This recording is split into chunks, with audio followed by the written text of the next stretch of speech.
Yes, children, first of all, there is a blue box which is given on page 47 and page 48. So that is not there. So that part is omitted. Okay. So let us move to the next topic, atomic size, mass and valency. Now, what is atomic size? But before going to atomic size, let us understand what does an atom contain. An atom contains three subatomic particles, the negatively charged electrons which are outside the nucleus. We have a nucleus which is present in the center of the atom. This nucleus is made up of two particles, the neutral charge particles called as neutrons and the positively charged particles called as the protons. The positive charge on the proton balances the negative charge which is present on the electrons, which means the number of electrons and protons in an atom are equal. So we say the atom is electrically neutral. Okay. Now, what about the atomic size? The size of an atom is determined by its radius.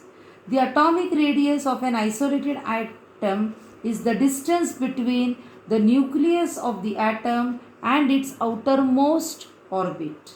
I repeat, the atomic radius of an isolated atom is the distance between the nucleus of the atom and the outermost orbit. Okay, the atomic radius is expressed in a unit called as nanometer, and 1 nanometer is equal to 1 upon 10 raised to 9 meters, or 1 meter is equal to 10 raised to 9 nanometers.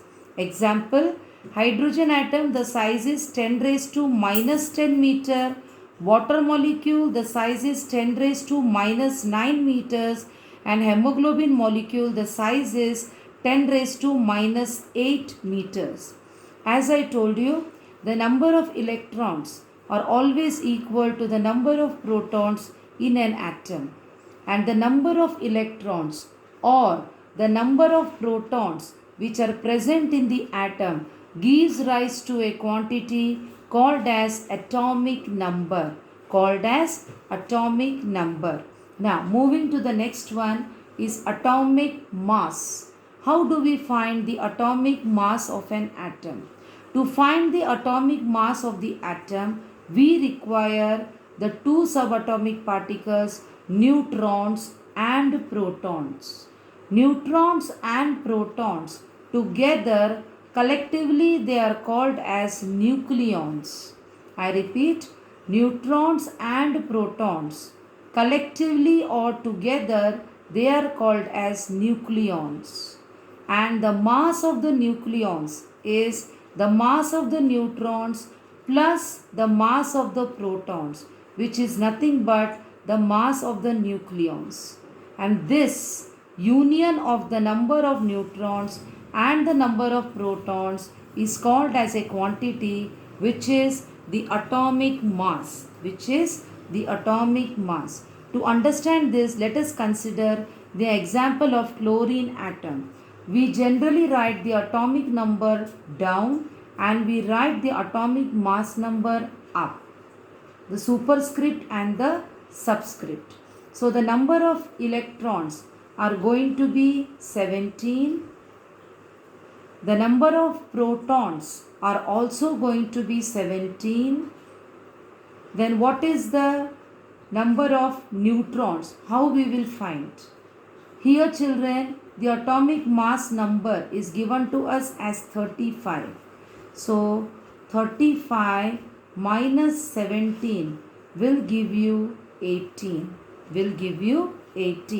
So from the chlorine atom, we have found out how many electrons are there? 17. How many protons are there? 17.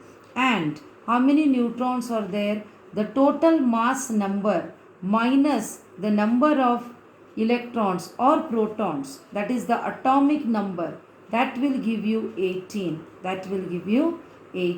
Now, coming to, let us find out how we calculate mass of an atom. Number of neutrons are 18. Number of protons are 17. and when you add this, you are getting 35. And this 35 is nothing but the mass number. This 35 is nothing but the mass number. So if a question is asked, calculate the number of nucleons present in a chlorine atom, then the number of nucleons is equal to the mass number, which is equal to the sum of neutrons and protons, which is equal to 35, which is equal to 35. Now children, moving to the next thing, the relative mass of an atom. See, the mass of an atom is very, very tiny. The mass of the atom is very, very tiny. So it was very difficult for the scientists also to find the solution. Hence, they came forward with the concept of relative mass of an atom. Now, what is this relative mass? See, you have already learned motion is a relative concept. In the similar way, when we have relative mass, we are going to compare the masses. And when we are comparing the masses, one of the masses has to be fixed. And that fixed mass we are going to take as the reference mass. Since hydrogen was the lightest of all the atoms, the first reference atom that was fixed was hydrogen. So if we try to compare the mass of nitrogen with the mass of hydrogen, we can say that the mass of nitrogen atom is 14 times the mass of hydrogen atom. I repeat, the mass of nitrogen atom is 14 times the mass of hydrogen atom. I hope you have understood now. This way we are going to compare, and this is called as relative mass of an atom. Slowly and slowly, when we started comparing more number of atoms, we got a problem, and that problem was we started getting answers in the form of fractions. We started getting answers in the form of fractions, and hence in the year 1961, carbon atom was selected as the reference atom. Finally, in the year 1961, carbon atom whose mass is 12 was considered as the reference atom. Now, I am going to compare the mass of the carbon atom to the mass of the hydrogen atom. We know the mass of carbon atom is 12 and mass of hydrogen atom is 1. What should I do to this number 12 so that I get the answer as 1? Yes, I will multiply this 12 by 1 by 12.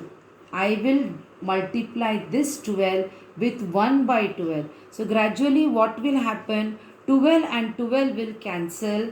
12 and 12 will cancel, and the answer is 1.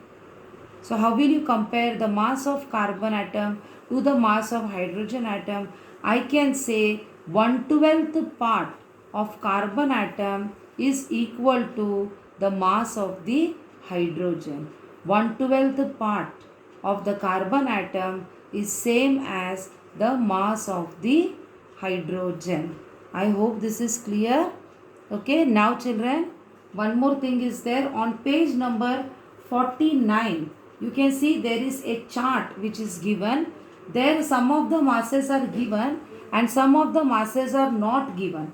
So the masses which are not given, I have written in this box, and this box is there on page 49. So mass of argon is 39.9, oxygen 16, sodium 23, aluminium 27, phosphorus 30 and potassium 39. Okay.